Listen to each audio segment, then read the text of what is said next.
আমরা তোমাদের এই অবদানটুকু অস্বীকার কোনোদিনই করব না। যে দেশের জনগণের কাছে আগ্রহের জায়গা, বিশ্বাসের জায়গা হচ্ছে এদেশের ছাত্ররা। এদেশের ছাত্ররা বারবার এদেশকে উদ্ধার করেছে বিপদের হাত থেকে। উপদেষ্টার এপিএস এর কাছে 400 কোটি টাকা পাওয়া যায়। হ্যাঁ, এনসিপি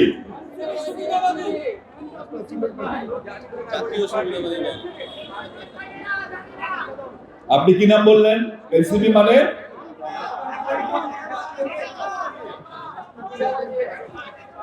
আচ্ছা, ওরা যখন দল গঠন করলো,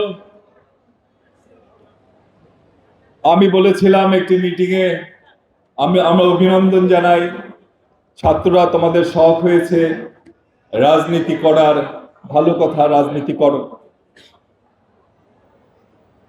আমি যখন একটি মিটিং এ বললাম তোমাদের অবদান আমরা কেউ অস্বীকার করি না, যে আন্দোলন আমরা আমাদের নেতা জননেতা জনাব তারেক রহমানের নির্দেশে আমরা একটা পর্যায়ে নিয়ে এসেছিলাম, সেই আন্দোলনে যখন তোমরা যোগ দিলে, সবাই মিলে আন্দোলনে গতি পেল, আরো গতি পেল যখন অভিভাবকরা এসে মাঠে নামলো, যখন জনগণরা সেই আন্দোলনে এসে যোগ দিল, আন্দোলন সফল হলো।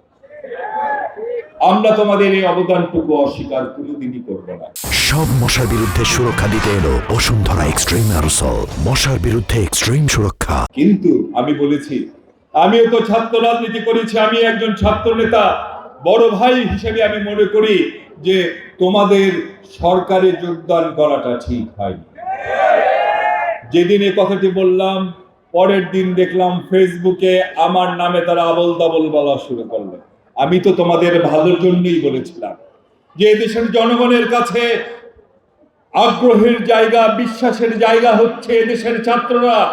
এদেশের ছাত্ররা বারবার এদেশকে উদ্ধার করেছে বিপদের হাত থেকে।